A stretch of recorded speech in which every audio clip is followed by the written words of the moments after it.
It's been just 6 months since the Vivo V9 was launched and we already have its successor with this, the Vivo V11 Pro. And calling this an upgrade would be an understatement, as this phone packs a lot of exciting technology that no other phone has to offer. Watch on to know why I enjoy my time with the Vivo V11 Pro. Let's get started.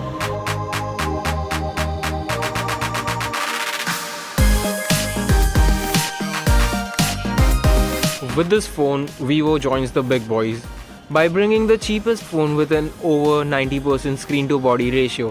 I mean, look at it. It looks different and makes notches look bad. This is a 6.4 inch display with a resolution of 2340 by 1080 with a tiny water drop notch on the top.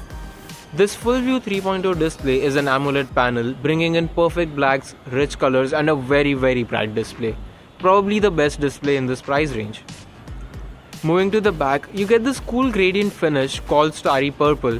The back houses only the camera setup and nothing else. It is made out of a curved plastic which makes this phone very comfortable and relatively compact to hold and keeps the phone light in weight. If you are worried about scratching it, you can use the silicone case included in the box. The good stuff continues on the inside as well. The Vivo V11 Pro is powered by the octa-core Snapdragon 660 processor, which is their best mid-range chipset. I had a few doubts about it, but the phone rarely slowed down. Apps would open in a jiffy and stay in memory for a while thanks to the 6 gigs of RAM. You can play heavy games like PUBG at little over 30 FPS at low to medium settings. The interface was fast and responsive and fun to use once you get used to it. This phone runs on FunTouch OS built on top of Android Oreo. This is similar to the Vivo skins we have been seeing since a few years, with no app drawer and the control panel coming up from the bottom, like iOS. Anyway, the skin did not seem to slow the phone down, so it's more of a personal preference. For everyone else, you can just change the launcher. What I wish I could have changed was the settings screen, as finding the exact toggle can take a little while, and there is no search function either. Jovi, Vivo's AI assistant, is also present here. It might be useful for you, but honestly for me, most of its features were nothing new. Another hallmark of this phone is the presence of an under-display fingerprint scanner, making this the cheapest phone to have that. Steps like this make me applaud Vivo for their efforts. It's adequately fast when not compared to other phones with a conventional scanner. While the fingerprint scanner is just fine, it was inconsistent and I feel it has got more to do with the small sensing size with no physical cue for my thumb. But again, if you use this phone for a few days, you will get used to it. For someone like me who changes his phone a couple times a month, it gets a little tough. Thankfully, this one has one of the best face unlock systems I've ever used. It uses the front camera in tandem with an IR sensor to get you through really fast. It works well in daytime, in nighttime, and also if you have half of your face covered. You will definitely enjoy this. Speaking of things you will enjoy, the Vivo V11 Pro has a dual camera setup on the back. There's a primary 12 megapixel f1.8 sensor with a secondary depth sensor coming in at 5 megapixels. You also get dual pixel face detection autofocus for quick focusing. The camera works very well in daylight with extremely accurate colors. Shutter lag was minimal and so was the noise. Even in low light conditions, the phone could produce results that weren't too noisy or blurry. Turning HDR mode on did little to change the results.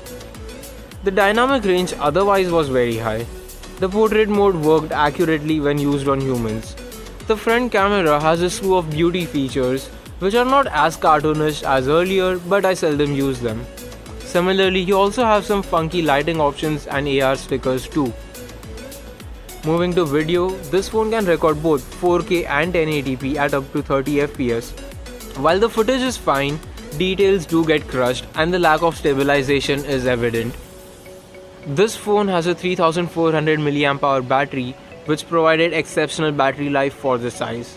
Staying true to Vivo's tradition, I could easily get 5 hours of screen on time with my heavy usage. The phone would barely drop a couple percent overnight, should last you a day of use with ease.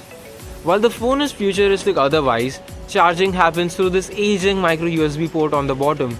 There is support for dual engine quick charge which gave about 60% charge in half an hour, which was great. Let me quickly touch upon the small things before wrapping things up.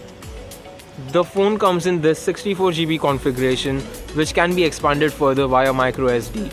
You can also have 2 additional SIM cards in the phone at the same time. You also get these pair of earphones in the box and they sound really good. The speaker gets very loud and was a joy to listen to. But why should you consider getting this phone in the post-POCO phone era? Well, if the best price to performance ratio is what you're looking for, the POCO F1 is unbeatable. But that is a very vanilla phone with quite a few corners being cut.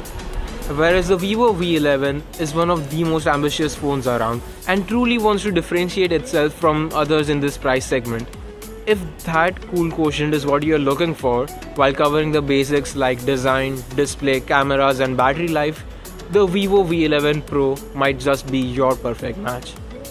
So I hope you enjoyed watching this video as much as I did spending time with this phone. If you did, be sure to hit that thumbs up button below and stay subscribed to EOTO for all of our future smartphone coverage. Thanks for watching.